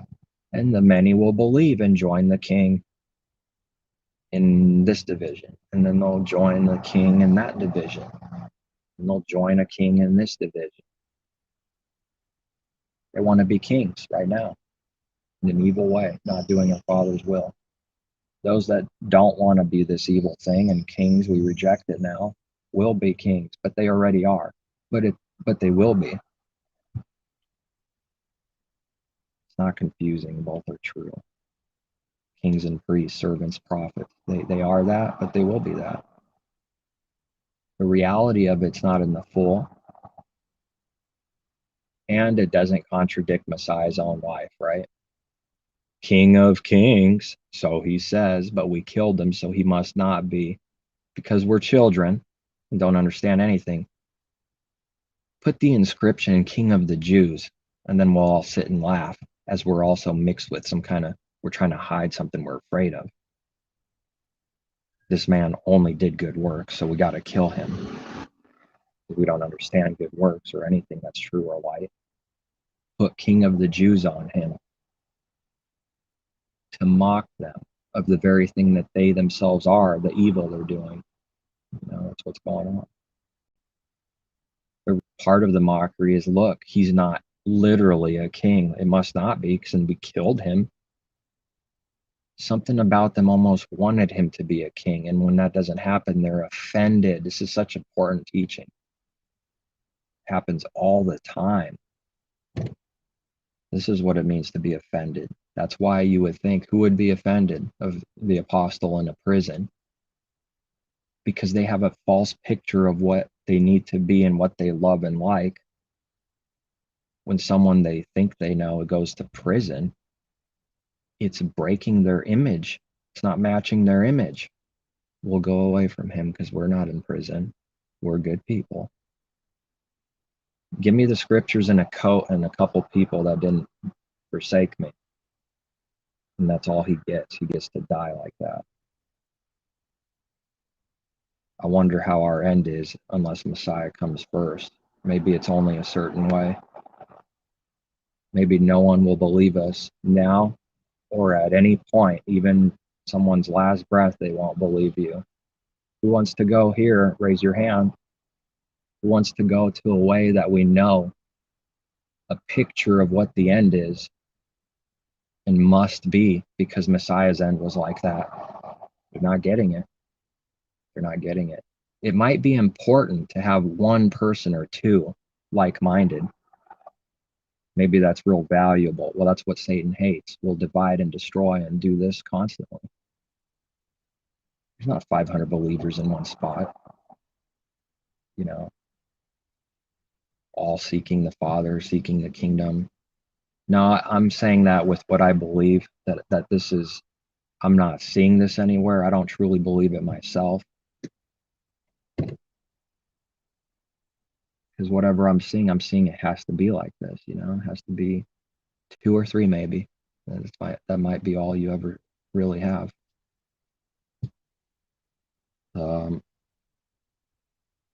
A little bit strange with the technology, because that changes things.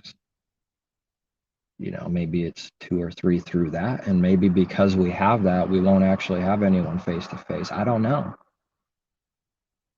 Where at the end of the day, you still have something, 2 or 3, or a few, whatever it is, but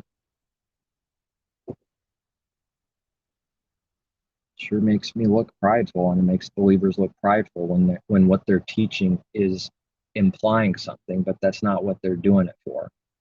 But here's what it implies to carnal people anyways. Sounds like he's saying nobody in the whole state of Oregon believes that maybe there's not even a second person. That sounds like what he's saying. That's prideful. And that means I'm not a believer. If he's saying that there's not many, that there's only a few chosen, that means I'm not. Kill him. And we want that person to believe and see, and they don't believe it. We walk away knowing what's true. They walk away thinking they know. We walk away knowing they did us evil and did evil works and walked away without repenting, and we're going, they did that intentionally. It's not a joke. They did that intentionally. And if they don't repent, that means they've been spiritually stoned to death and they will never believe. We walk away with that having to bear. They walk away thinking they know something, thinking that believers are evil for doing good. That's why I read that.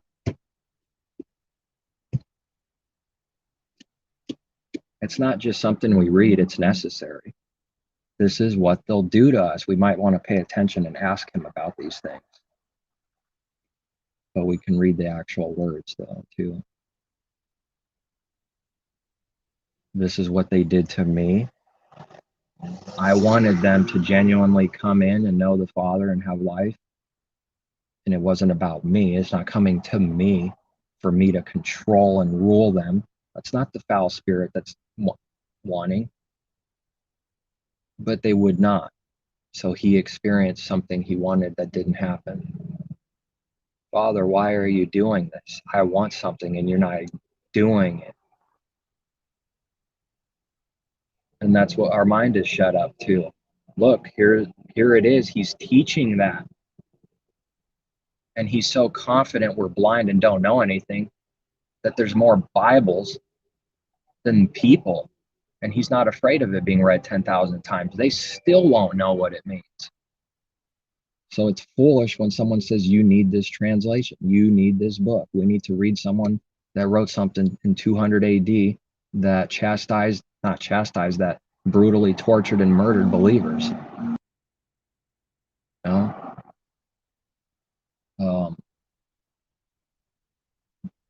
See, Messiah, it's not fake. That's what I'm really trying to stress. He wanted them to believe, but it wasn't the Father's purpose and will at that point, that moment. They did not come. They did not want to know our Father. And Messiah experienced what he genuinely wanted, because that's the heart of flesh that he's giving his people, and didn't get, except the few. Right there is teaching that we don't always get what we want, and we need to line up with his will and not what we want constantly. It's just more dying, more his way and not our way. Is there anything that's our way, like even 1%? That's one way of thinking about it. As long as someone holds on to even 1%, that's a real 1%, they haven't entered the kingdom. They're not entering. Because everything he shows me and continues to show me is 0% our way. Only if it's his will, he'll do this. Over time, we'll want things that end up lining up with his will. Remember, the kid doesn't turn the father around walking next to him. Father turns the kid around. It needs to learn that the father's way is the only way. It needs to learn to go south because the father's going south. It starts going north. I'll let him get lost a little. Remember death? Taste it. And then he grabs you back because you believe that he will do that. But you didn't want to do that on purpose, but he let you go a little bit. You got a little lost to prove that you can't do it. Every believer will go through that. Everyone will go through that. Go back in some darkness, get a little confused and lost. So that's not him deceiving us like it is, but it's not from him literally with an intention like that. But it is from him, see? So someone might say that the Father tricked me, and it will be offensive to them. They won't know what it means. He just let us find out that what we want is a delusion, and we get lost. Telling you, man. Telling you, woman. Just an expression, but I think I have to go. Yeah, I got an order. I don't have an order. What's going on? I had an order and it went away.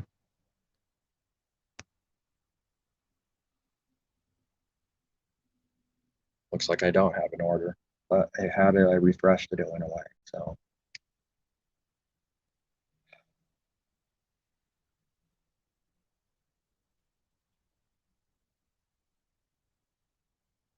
the intentions are good. I'm not going to sit here and say I'm perfected, but the heart's there.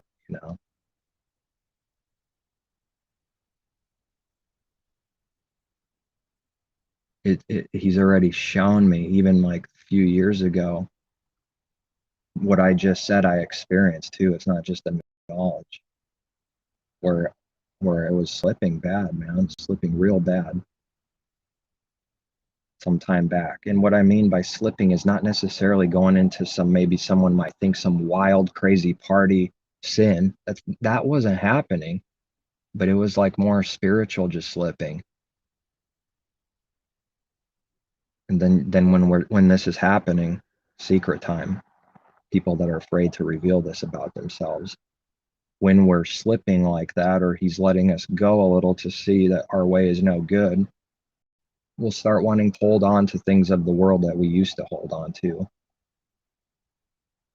because it's a discomfort when we're in darkness and slipping a little bit, spirit grieved. We'll do that. And he brings us back, and then we don't need that. And then it's like happens again. And we start like, I need what I used to need.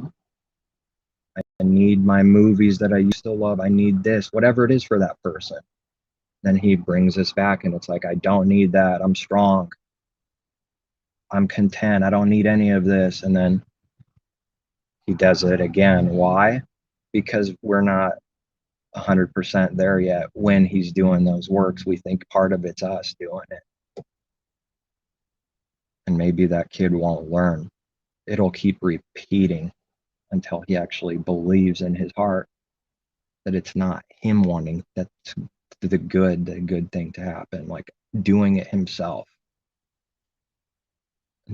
And then a little bit, it's like the judgment's like, it cools off a little bit, you know, it's done its purpose. Now here's something else he needs to show us. Then we start learning, and then it cools off, if you will, until we find out what we really need to have, that belief in our heart ingrained inside. But what it also did is make me like believe for real. And maybe that belief needs to grow still, but it did do this. That I can't do it, man. So I was in this slipping phase for a while, trying to explain something spiritual. You know, it's hard to do. And then one day, it was like resurrecting someone from the dead. Just all of a sudden, he just, where were you? Where was this?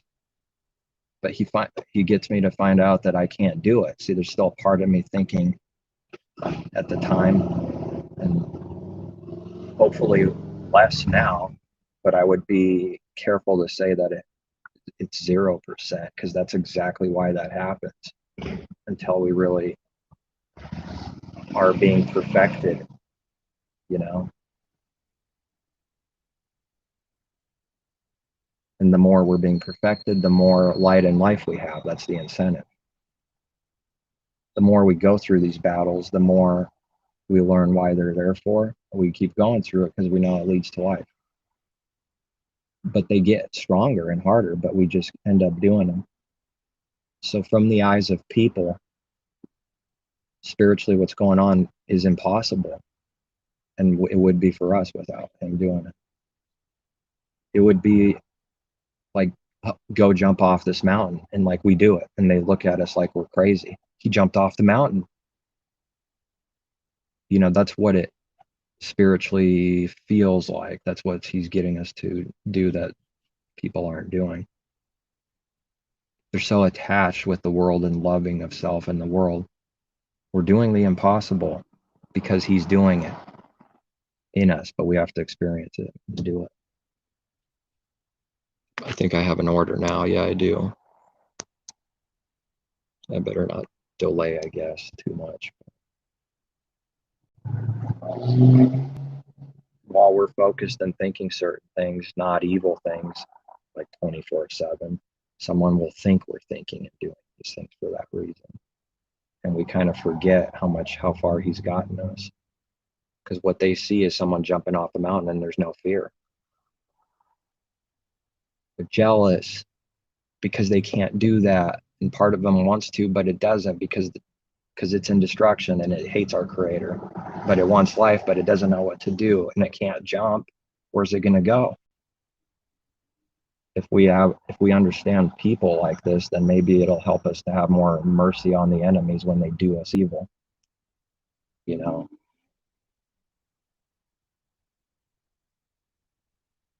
People that are really understanding these things will see what I just said. Will see what I just said more.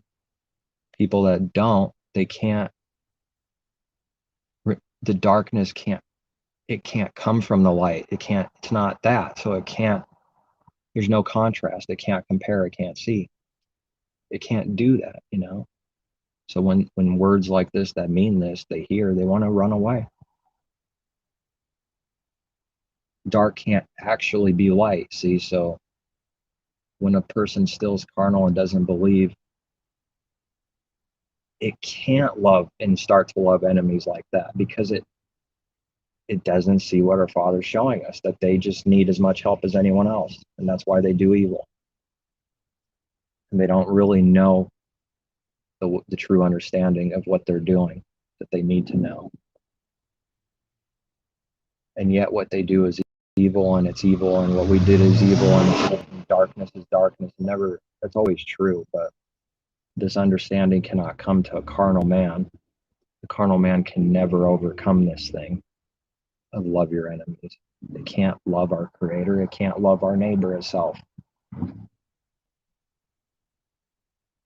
Life simplified, love neighbor as self. Yeah, that means a lot.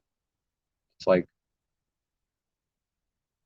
unlimited amount of things we need to understand and do for real to actually keep that one true phrase there, to be simplified and reduced to. So the intent to do that, once again, like I've said, been given to say, because that's what I believe. There's no trickery. That's what I know is true and believe. People say that with evil intentions. They simplify it in an evil way to simplify continuing to do evil, to justify it.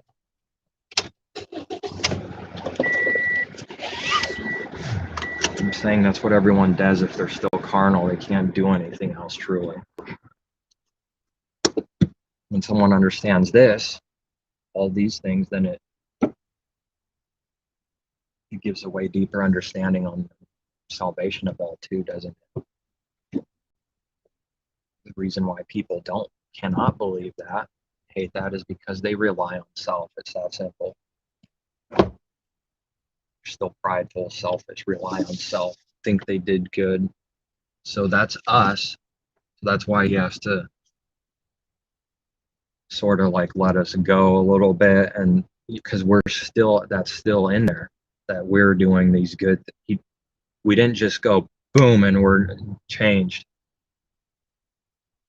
Someone needs to see and know that that's what everyone is in the beginning still, and then he's destroying it over time, and there's not being condemnation, because who is someone to judge what the Father's doing? It's not up to the person to truly overcome, so they judge the lawgiver, and judging this person, brother, in a certain way, like this kind of evil, is to judge our Creator himself in an evil way and say he's unrighteous. It goes back to the lawgiver, of which there's only one, and it goes back to him and question the master. Why is he doing this to this person? And the little child goes, Father can't do that to this person. The child can't actually say that with any reality or truth. It doesn't know what it says. It doesn't know what it's saying. The little child can't tell the Father what to do as if the child understands and the Father doesn't. And it can't be contradicted. The little child does not know what his 30, 40-year-old dad knows on a carnal, natural level, It's foolishness for the child, and the parents would think so themselves. That's why it's hypocrisy if we're still really this. But we're doing this like if someone has kids. They end up being hypocrites, and that's sin. We got to overcome that sin. We got to start overcoming that sin. He who overcomes, not he who doesn't overcome. Overcome what? That's what religion hides. Not overcoming anything. Chains, dead, sleepers. There's a resurrection and there's spiritual resurrection. It's the Father giving us life. Awake, O sleepers.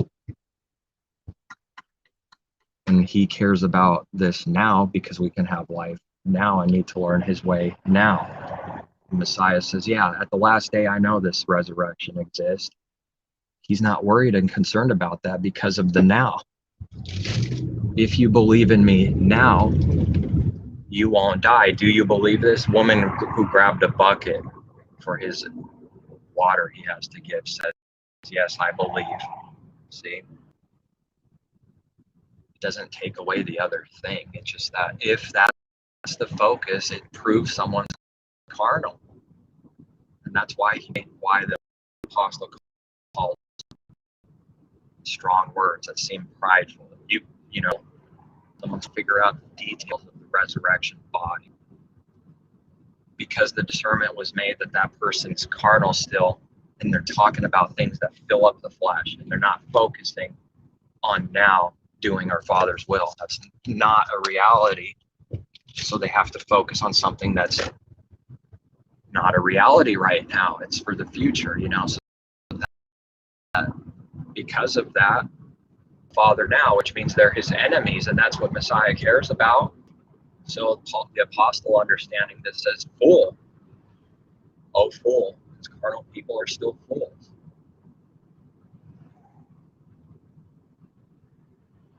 That's a revelation. You know, I didn't get that from people or myself.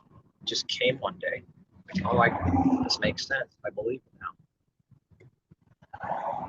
So if something bothers someone, they need to ask and just put it aside. Carnal people can't do this because they're not learning actual true spiritual patience or understanding or any of that. To turn around and stop the phone right now because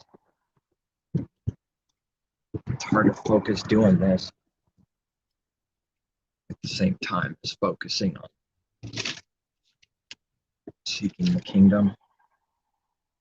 And those words mean something, that the world is fading away and all the sin is fading away, and it means nothing to someone who has no understanding. They're going, if we're becoming one now with this and loving it, we're becoming one with what's fading away and going to be destroyed in us. Might as well get with the program, if you will, you know, spiritually. So they teach carnal doctrines and stuff like this about that. They don't understand. Laws didn't go away. It's his favor that makes the law in a way go away, in a different way. It needs to be explained like that. It didn't actually go away. He who teaches any little detail that it does, least in the kingdom, and those that righteousness is not more than the righteousness of the Pharisees, don't even enter. The understanding I have on that is it doesn't make sense. What do you mean? If someone teaches lies and that his law goes away, they'll be least in the kingdom? Are you saying corruption can go? Sounds like that. It's not what it means. It gets us to this point, and then he says, if your righteousness doesn't exceed the Pharisees, you don't even enter. To do that other thing is to not have our righteousness exceed the Pharisees, and then you don't enter. He doesn't reward doing evil. You know, someone that teaches to do evil and that his law is gone and they teach men to do so, that person's carnal. They're not entering the kingdom, you know. If someone can't understand this, then they need to ask, you know. It's a trap for carnal people. And it's like life and truth for those that are starting to see. You know, it's like for them right now. Trap for everyone else that doesn't want to see because they can't see. They need to admit they can't see before someone gets healed. And come to heal the righteous. There are none righteous. It's a mockery. Someone that teaches that there is of self is a deceiver. They need the discernment given that this scripture here is a mockery of something and a truth of something. How will they know if they don't ask? You know, when it is and what it is? Well, they won't.